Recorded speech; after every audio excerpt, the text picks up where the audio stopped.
Assalamualaikum warahmatullahi wabarakatuh. Kami dari kelompok 2 akan membahas tentang kedudukan manusia dalam organisasi yang telah disusun oleh Amelia Ahmad, Armayeni, dan Vira Syahnita Yulianti. Hakikat manusia. Manusia adalah faktor utama yang sangat penting dalam organisasi apapun itu bentuknya. Ketika manusia memasuki dunia organisasi dan dia beraktivitas, maka itulah awal perilaku manusia yang berada dalam organisasi itu. Oleh karena itu, persoalan-persoalan manusia senantiasa berkembang berdasarkan situasi dan kondisi dan semakin sulit dikendalikan. Maka persoalan perilaku organisasi semakin hari semakin berkembang. Yang selanjutnya ialah hakikat sosialitas. Di dalam beraktivitas sehari-hari di muka bumi ini, setiap manusia sebagai individu memerlukan individu di muka bumi ini. Setiap manusia sebagai individu memerlukan individu yang lain. Tidak seorang pun manusia yang dapat hidup sendiri menyendiri tanpa interaksi dengan sesama manusia.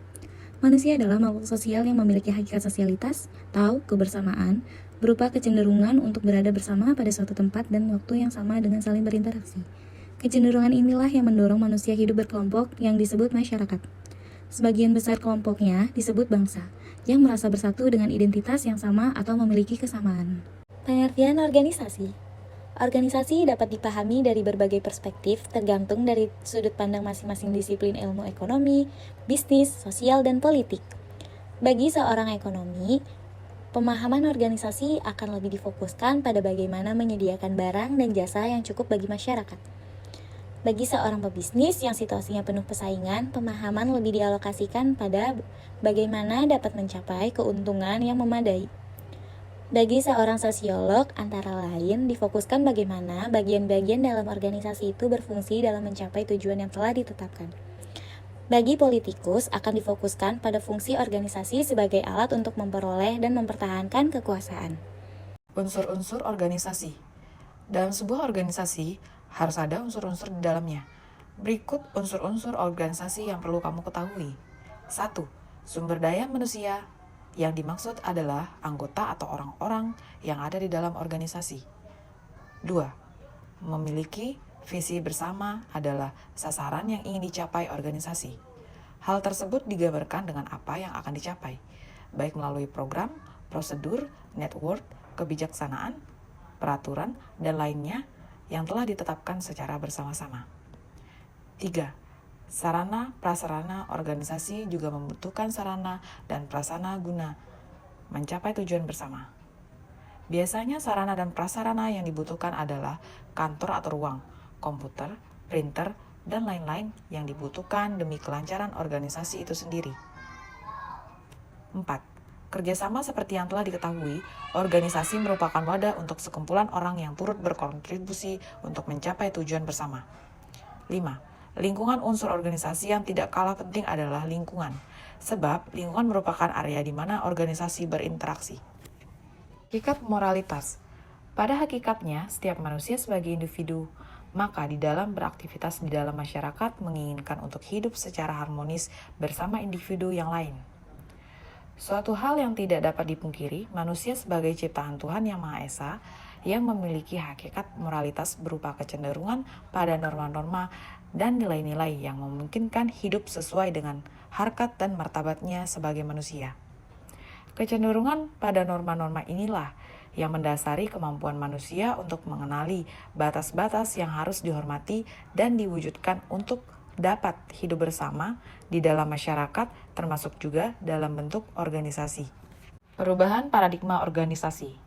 Menurut Thomas Kuhn dalam bukunya The Structure of Scientific Revolution tahun 1962, pergeseran paradigma adalah perubahan asumsi dasar atau paradigma dalam sains.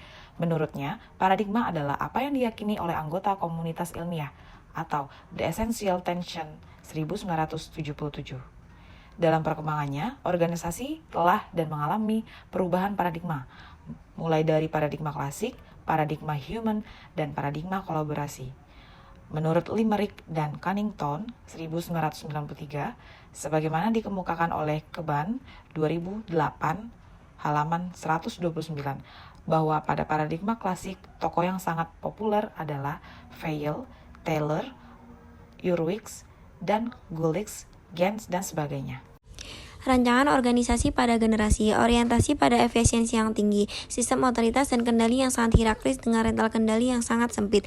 Prinsip-prinsip spesialis, sentralisasi, dan formalisasi sangat ditekankan di sini. Paradigma dalam aliran ini mendapatkan kritikan tajam karena memperlakukan manusia dalam organisasi seperti mesin, yang berarti kurang manusiawi.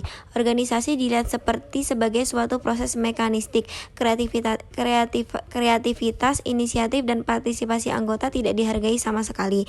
Dalam paradigma Human telah terjadi pergeseran pandang tentang manusia dalam organisasi.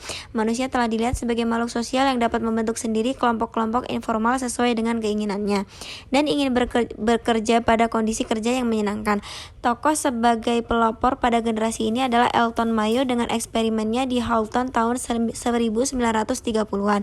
Dalam pola ini dapat dikemukakan bahwa asumsi yang berlaku sebelumnya keliru, yaitu bahwa kepentingan anggota organisasi adalah sama dengan kepentingan manajemen, dan manusia tidak dapat lagi dilihat sebagai individu yang independen, tetapi memiliki kelompok atau kolektivitas. Dengan kata lain, manusia harus dilihat sebagai social man, sehingga faktor human menjadi perhatian utama. Tokoh lainnya yang mendukung aliran ini adalah Francis Likert. Karya-karyanya yang menekankan prinsip-prinsip hubungan yang bersifat suportif yang memperhatikan.